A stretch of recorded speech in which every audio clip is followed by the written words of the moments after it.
National Catholic Register. This is Register Radio, bringing light and clarity to the news and topics that affect your life. Now, Pope Leo XIV returned this week from his first apostolic journey to Turkey and to Lebanon. It was a significant journey, and this week on Register Radio, we're joined by Elias Turk, the Vatican Rome editor for ACI MENA, who was there every step of the way with the Holy Father. And then, diocese and many other participants were left in shock at the news that the Christian Brothers Pension Fund has an $800 million shortfall. The Register has been looking into this crisis, and we're joined by Register's Zelda Caldwell and McDonald for all of the details. Hello, I'm Matthew Bunson, host of Register Radio and EWTN News' Vice President and Editorial Director. I'm joined in our Washington, D.C. studios, as always, by Shannon Mullen, Editor-in-Chief of the National Catholic Register. Shannon, how are you? Hello, Matthew. Well, as I was just mentioning, Pope Leo has returned to Rome. He had a memorable, newsy press conference, as you described it, flying back from Lebanon to the Eternal City. It's a journey that took him to Turkey and Lebanon. It was a trip that included great calls for unity in church, in the life of the church, commemorating the Council of Nicaea. It included ecumenical and interreligious outreach, a plea for peace, and especially support for local Christian communities.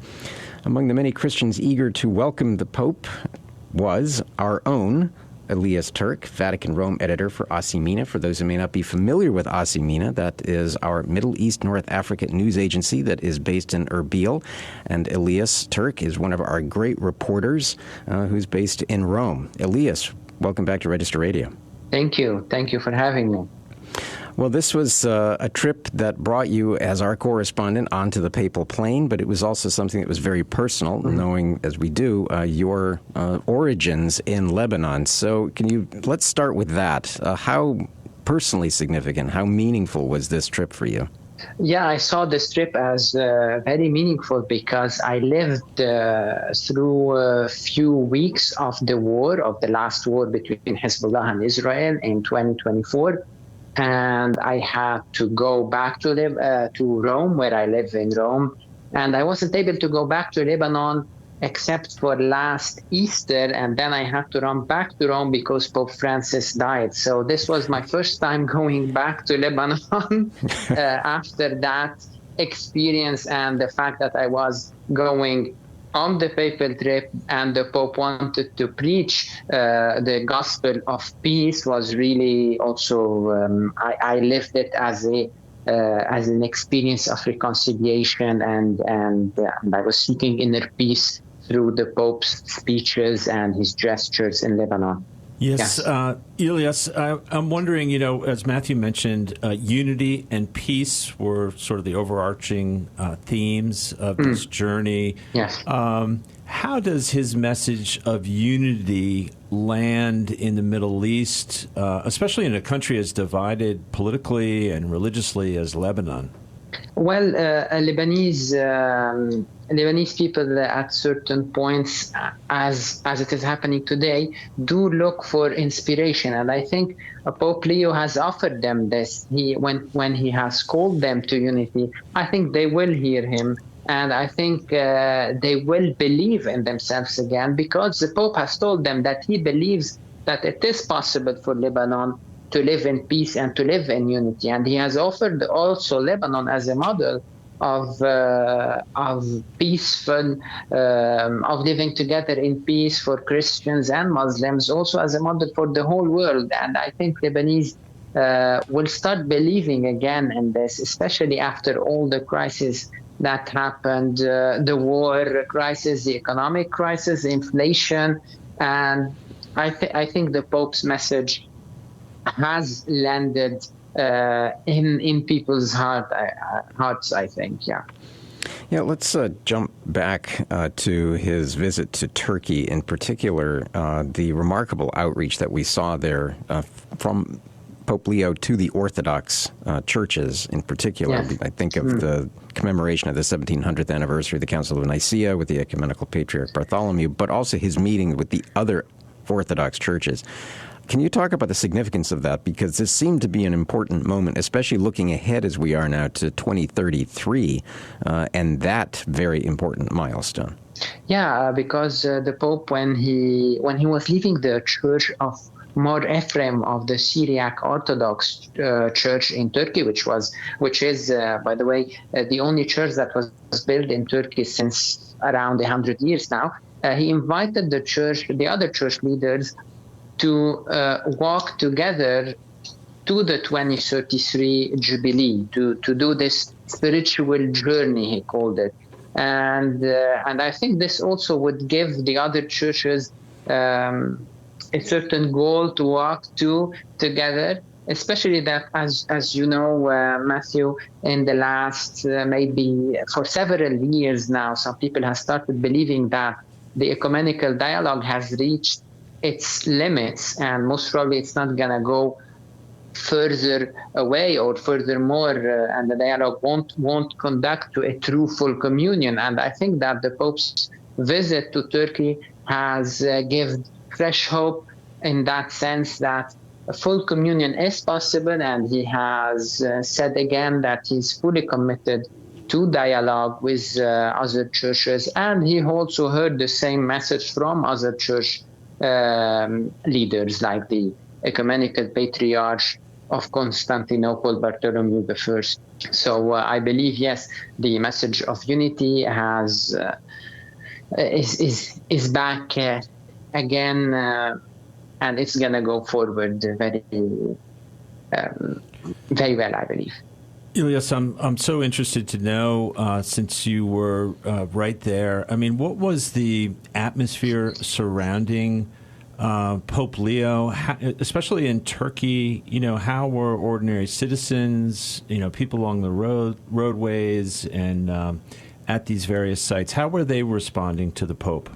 Okay, so in this apostolic trip, the difference between Turkey and Lebanon was very clear, because in Turkey there weren't a lot of people actually participating at the events, except for the 4,000 people participating at the Holy Mass at the Volkswagen Arena, which was the Holy Mass that the Pope held on Saturday night for the faithful living in Turkey.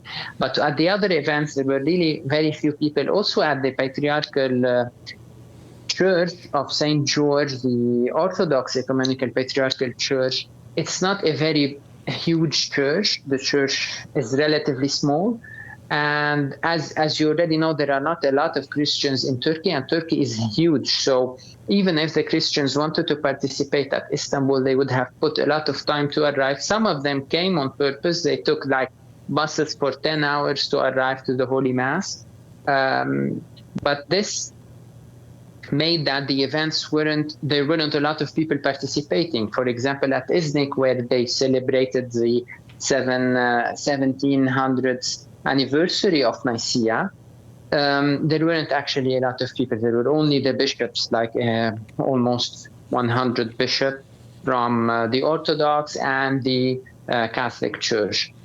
While in Lebanon, from the very first moment the Pope arrived to Lebanon, there were a lot of people on the streets. And when the Pope was moving from a place to another during the whole visit, and from an event to another, people were also gathering to see the Pope and to participate in the papal events. So because also Lebanon is not a huge country, and Lebanon has much more Christians also compared to Turkey. So this was very noticeable in this sense. Yeah, and let's talk about that Maronite population in Lebanon, because obviously this was a very important moment for them. But he also, and let's include them, met with all of the patriarchs, the Catholic patriarchs, in the Middle East and the Near East.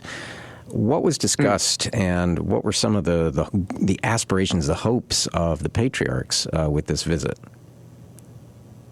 The patriarchs, different Catholic and Orthodox patriarchs, are really worried about the situation happening, about what's happening today in Lebanon, because it seems like the ceasefire between Hezbollah and Israel is really fragile, and some people are saying a war might start again in the upcoming weeks. The patriarchs are also worried that a lot of people are leaving the country. So they saw in the Pope's visit as a sort of of a way to convince people to stay and to give them hope and to give them meaning in staying in such a country, because Lebanon has been living very difficult situations in the past decades. So it's not easy also to tell people to stay in these situations. So the patriarchs were hoping that the Pope's visit might help people in understand better their role, their mission in the Middle East, in Lebanon, and to believe that there is place for them and there is a future for them in that area. As for what the patriarchs have talked with the Pope in their, because they had lunch with the Pope on Monday after the Pope's meeting with consecrated people, there weren't any official communications about that, so we don't know anything that officially was said or discussed in that lunch.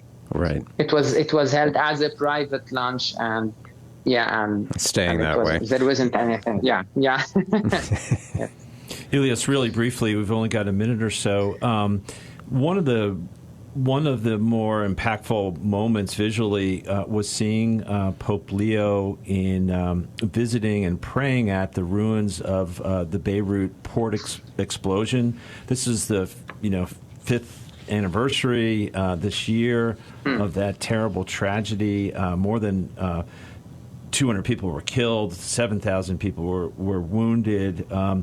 But can you describe what we witnessed there? Yeah, so the Pope visited the Beirut port explosion site, and there he stopped for a silent prayer. So he lit a candle and laid down a wreath of red flowers at the site. And he seemed at one point to hold back tears also, because I think he realized how tragic the situation is. And afterward, the Pope spoke with family members of victims, some of whom were holding photographs of their relatives killed in the blast. And some of the family members, they are not all Christians. There are Christians and Muslims. They were talking to him and explaining the situation to him, and some of them started also crying. And this happened right before the Holy Mass at Beirut waterfront. And at the Holy Mass, there were around 100,000 people waiting for the Pope to arrive. And they were streaming, and there was a live streaming of the Pope's event at the Beirut port explosion. So when the Pope was at the port, the people who were gathered for the Mass all of a sudden started also looking, and some of them were also crying. And so it was very, very emotional for all, I think, for all the Lebanese people who were seeing the Pope going there to comfort people and to try to help them and to hug them and to bless them. Elias, thank you. Yes. For that, thank you very much. But also for your expert reporting throughout. It was a joy to watch, and I know it was an immense amount of work, but thank you on behalf of all of us who followed it. Thank you very much. Well, you're listening to Register Radio here on EWTN Radio. Next up, we talk with Zelda Caldwell and Matt McDonald from the Register about the Christian Brothers Pension Fund. Stay tuned to Register Radio.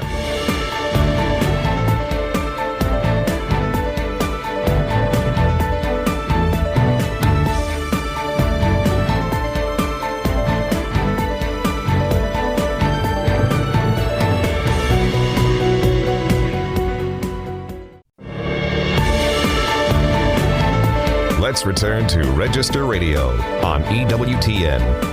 And welcome back to Register Radio. I'm Matthew Bunson here with Shannon Mullen in our D.C. studios.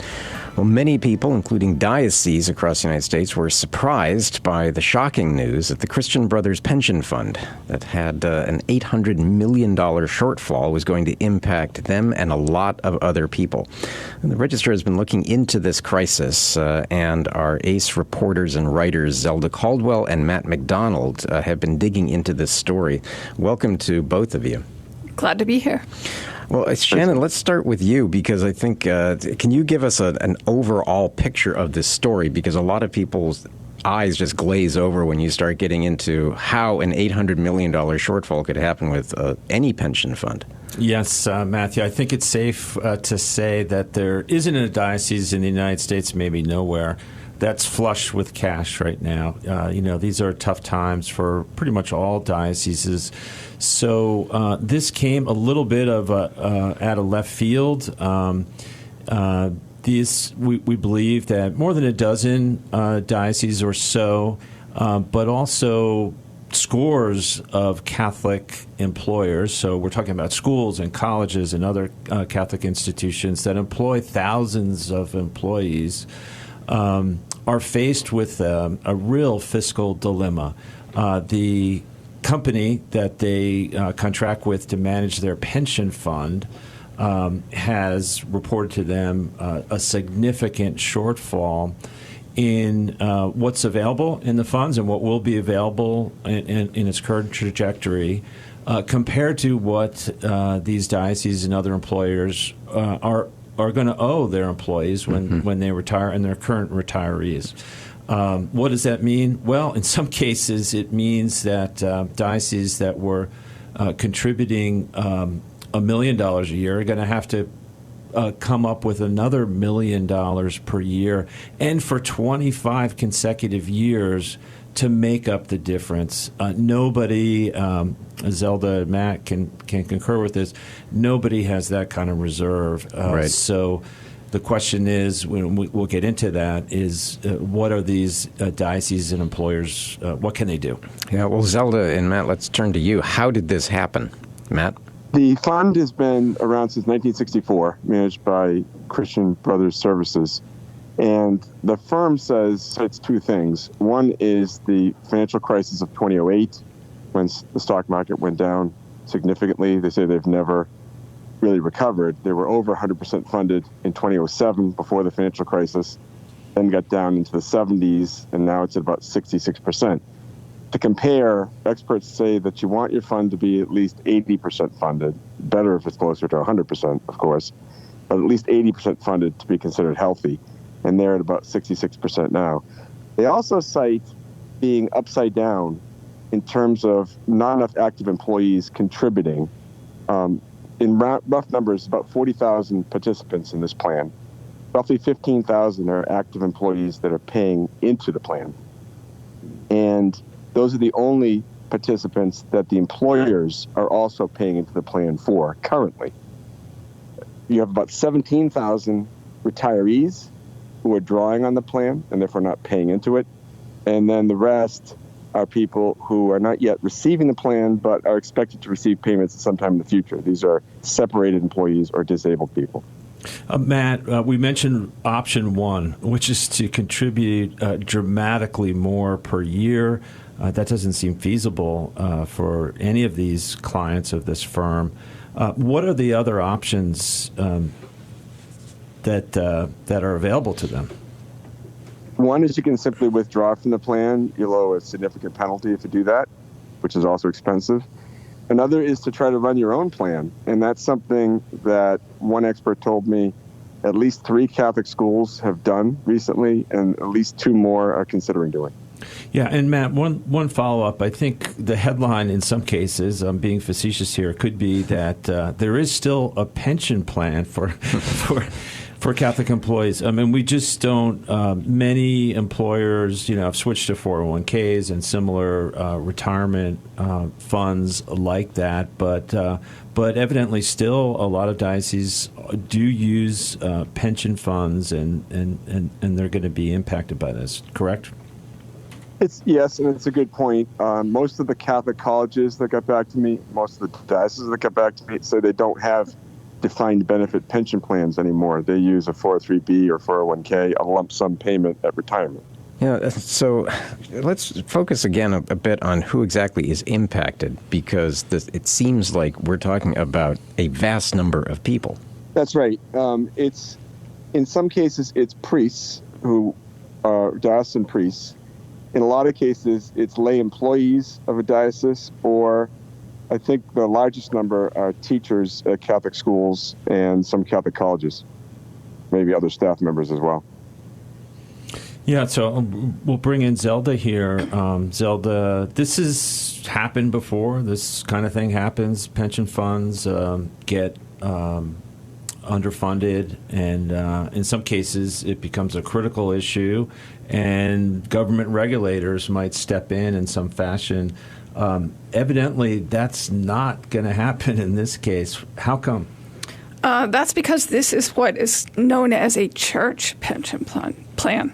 In 1974, Congress passed the Employee Retirement Income Security Act, also known as ERISA, which was designed to protect people's pension plans, their retirement. If something went wrong, if the employer made a bad investment, they would still have their retirement. Employees in the private sector, employers contribute to a fund called the Pension Benefit Guarantee Corporation. And when their employees need to be bailed out, when something goes wrong, then the money comes from that fund and people get their retirement benefits. With a church plan, I think the reason they did this is the religious groups and churches did not want the government interfering unduly with their business. There was a carve-out, an exemption, so that they don't have to. One thing is they don't have to guarantee their employees any kind of benefits.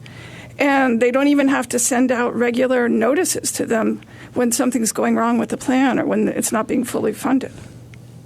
So can we assume that this is one of the reasons why this is coming a bit out of the blue, that we're talking about all the different reasons that this fund was going under, and yet there seemed to be no warning at all that this might happen? Yeah, and that's what some of the bishops have said, is that the Christian Brothers didn't tell them, but they weren't required by law to do so.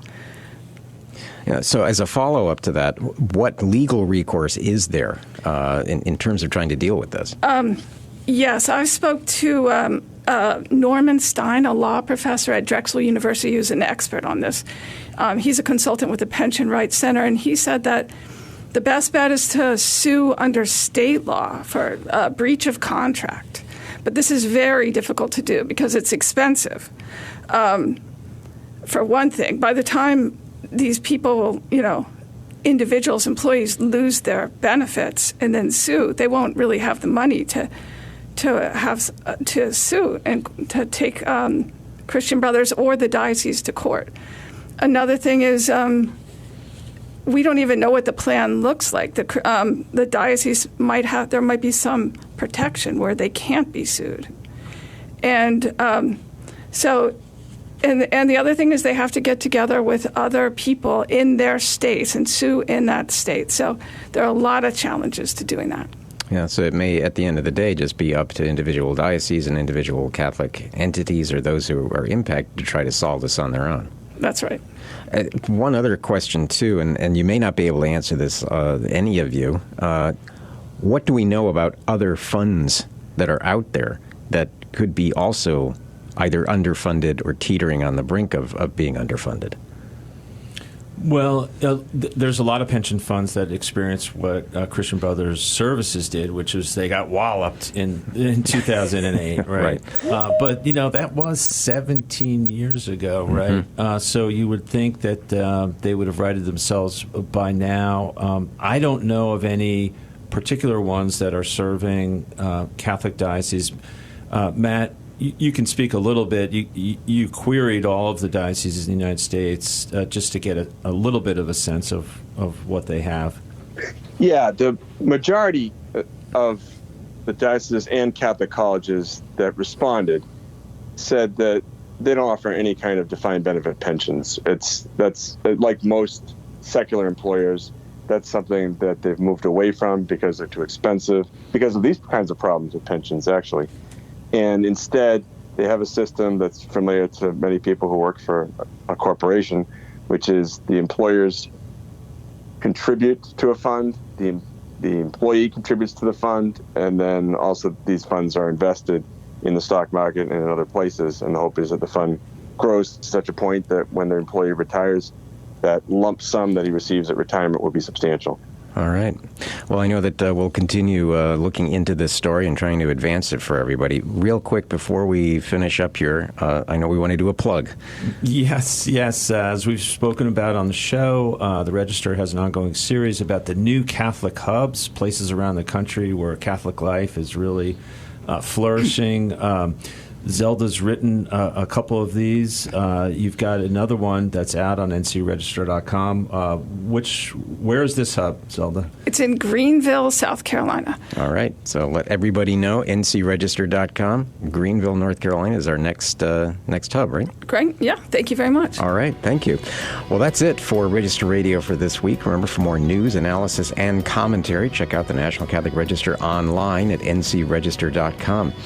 Thanks so much. Until next week, on behalf of our producer, Michael McCall, and Shannon Mullen, I'm Matthew Bunson. Please take care and God bless.